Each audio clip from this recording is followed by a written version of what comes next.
അപാര സൗന്ദര്യമുള്ള ഒരു പൂവാണ് ചെക്കിപ്പൂവ്. ഇതിന് ചെത്തി, തെച്ചി, തെറ്റി എന്നൊക്കെയുള്ള പേരുകൾ നമുക്കറിയാം. ഇതിൻ്റെ മറ്റൊരു പേരാണ് കേട്ടോ ചെക്കിപ്പൂവ്. വിരിഞ്ഞു കഴിഞ്ഞാൽ 1.5 മാസത്തോളം ഇവ കൊഴിയാതെ നിൽക്കും. അത്രയും നാളൊന്നും നമ്മൾ ഇതിനെ നിർത്താറില്ല.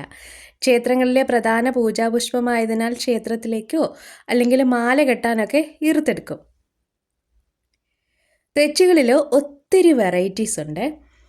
4 ഇതളുകളുള്ളവയുണ്ട്, 4-ൽ കൂടുതൽ ഇതളുകളുള്ളവയുണ്ട്, ഇതളുകൾക്ക് ദൃഢതയുള്ളവയുണ്ട്, അഗ്രം കോർത്തിരിക്കുന്നവയുണ്ട്, ഇലകളുടെ വലിപ്പത്തിലും വ്യത്യാസമുള്ളവയുണ്ട്. അങ്ങനെ ഒത്തിരി വെറൈറ്റീസ് ഉണ്ട്.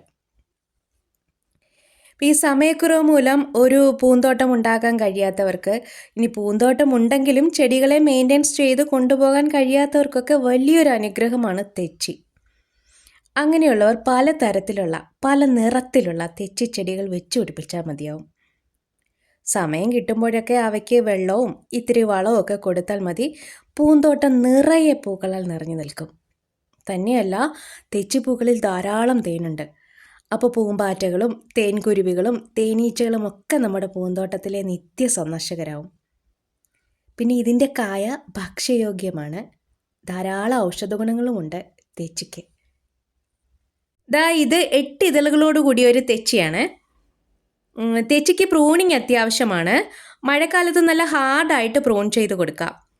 ഹാർഡ് പ്രൂണിങ് എന്ന് പറയുമ്പോൾ കട്ടിയുള്ള കമ്പിൻ്റെ ഭാഗം വെച്ച് കട്ട് ചെയ്ത് മൊട്ടയാക്കി നിർത്തണം.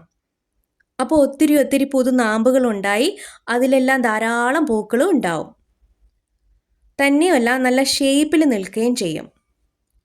വേനൽക്കാലത്ത് സോഫ്റ്റായിട്ട് പ്രൂൺ ചെയ്യാം.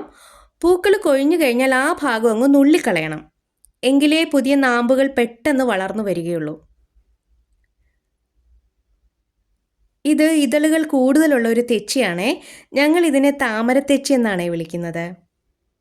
നിങ്ങളുടെ പൂന്തോട്ടത്തിലും തെച്ചികൾ ഉണ്ടാവില്ലേ?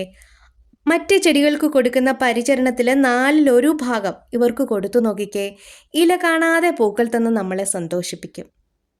തെച്ചിപ്പൂക്കളെ ഇഷ്ടമായാൽ ഒന്ന് ലൈക്ക് ചെയ്തേക്കണേ.